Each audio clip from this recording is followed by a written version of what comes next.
Tips membuat telur dadar Padang, tebal 100% tanpa tambahan. Siapkan bahan dan bumbunya.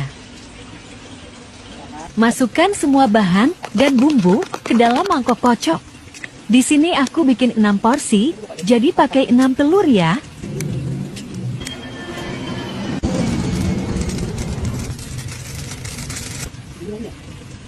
Lalu aduk merata. Siapkan 2 penggorengan.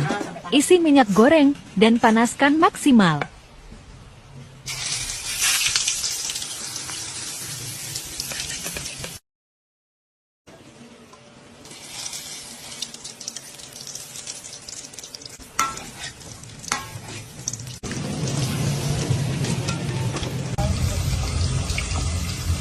Yeay,